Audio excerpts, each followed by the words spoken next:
ईशा को औकात दिखाई तो बग्गा की क्लास लगाई और रजत दलाल पर सुनाया फैसला। तो करणवीर मेहरा को बताया कि अगर आप इसको ऐसे टारगेट करोगे तो ये विनर बनेगा। भाई फारा खान वीकेंड के वार में आई सलमान खान की जगह और क्लास लगाई जमकर। शिल्पा को भी नहीं बख्शा। 5 लोगों के ऊपर बुरी तरीके से हावी होती हुई फारा खान नजर आई। भाई दिग्विजय सिंह राठी, अविनाश मिश्रा, रजत दलाल, इनके बीच हाथापाई हुई थी, बेइंतहा बुरी लड़ाई हुई थी, गाली गलौज से लेकर हाथ उठाने तक सब कुछ हुआ। ऐसा लगा कि वीकेंड के वार पे कहीं कोई ना कोई तो घर से बेघर होगा, लेकिन वार्निंग देकर छोड़ दिया गया। कहा गया कि अगर अगली बार कोई फिजिकल हुआ तो उठाकर घर से बाहर फेंक दूंगी। फारा खान काफी तीखे तेवर नजर आए, लेकिन इन तमाम तीखे तेवरों के बीच करणवीर मेहरा को सिद्धार्थ शुक्ला से कंपेयर किया। कहा कि वो जीता था, ऐसा करोगे तो शायद ये भी जीत सकता है। भाई बिग बॉस के वीकेंड का वार, मुझे उम्मीद थी सलमान खान आएंगे, ज्यादा मजा आएगा, लेकिन सलमान खान नहीं आए तो फारा खान ने भी कम एंटरटेनमेंट नहीं किया। और क्लियरली मुझे एक चीज जो लगी कि फारा खान का पूरा झुकाव किसकी तरफ था?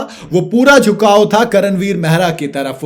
पूरी तरीके से ऐसा लगा कि वो करणवीर मेहरा के सपोर्ट में है और बिल्कुल एक तरफा पूरे घर को लताड़ रही है सिर्फ करणवीर मेहरा को लेकर। अगर बात करूं शुरुआत की, तो शुरुआत की बग्गा पाजी से। जी हां, पहले फारा ने बग्गा की क्लास लगाई और वो कहते हैं कि आप कहते हो कि करण के मामा पीएमओ में बाथरूम साफ करते हैं। क्या आपकी ये स्टेटमेंट सही है? आप खुद बताइए। इस पर बग्गा की बोलती बंद हो जाती है। इसके बाद फारा ईशा सिंह की क्लास लगाते हुए कहते हैं कि ईशा, अगर ये सेम कमेंट करणवीर मेहरा ने किसी घरवाले के से कहा होता तो पूरा घर नीचे आ गया होता, पूरा घर करणवीर के खिलाफ हो गया होता।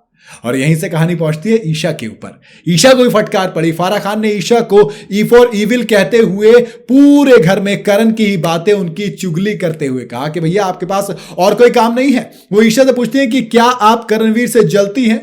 ये करणवीर मेहरा का शो बन चुका है। It's a Karanveer Mehra show. पिछले सीजन में एक कंटेस्टेंट था जिसके खिलाफ पूरा घर था। आखिरी बार मैंने जब देखा था तो सिद्धार्थ शुक्ला सीजन 13 में, और वो जीत गए थे। और आप इस बार करणवीर मेहरा को इस तरीके से पूरा घर मिलकर टारगेट कर रहा है, इसका मतलब आप देख लेना। फिर बारी आई रजत दलाल की। फारा यही नहीं रुकी, उन्होंने रजत दलाल को कटघरे में खड़ा करके पूछा कि क्या आपने सारी लड़कियों का ठेका ले रखा है? क्या सबको संभालने की जिम्मेदारी आपकी है? रजत कहते हैं कि जी, मुझे मेरे घर वालों ने सिखाया है। इस पर फारा कहती हैं कि आपको लड़कियों से पूछना चाहिए कि उन्हें आपकी मदद चाहिए भी या नहीं चाहिए।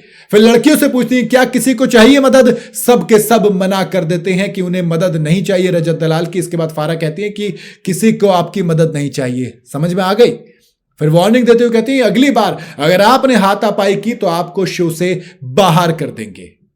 ये बात आप सोच रहे थे शिल्पा के, वाह देखिए क्या चल रहा है। लेकिन फारा आगे शिल्पा पे आई और उनको भी लताड़ा। कहा कि करणवीर और विवियन की आप बीच में होता है ना, 2 नाव पे पाव रख के इस शो को पार करना चाहते हो, दोनों हाथों में लड्डू लेना चाहते हो। अरे आप ऐसे नहीं होती, दोस्ती की बात करते हो, इधर कहते हो नॉमिनेट करती हूं, उधर विवियन के साथ भी रहते हो, दोनों तरफ खेलते हो, दोनों तरफ रहते हो। और बड़ी पुरानी कहावत है कि जो शख्स हर किसी का होता है वो हकीकत में किसी का नहीं होता। इसी को लेकर शिल्पा को उल्टा लताड़ पड़ी है। तो कुल मिला के वीकेंड के वार में फारा खान ने मौज तो जरूर दिलाई। आपको फारा खान एज अ होस्ट और ये लताड़ जो लगाई कैसी लगी, आप मुझे कमेंट में बता सकते हैं। वीडियो अगर आपको पसंद आई हो तो इसे लाइक और शेयर जरूर करें और जाते जाते चैनल को फॉलो और सब्सक्राइब जरूर करते जाइएगा।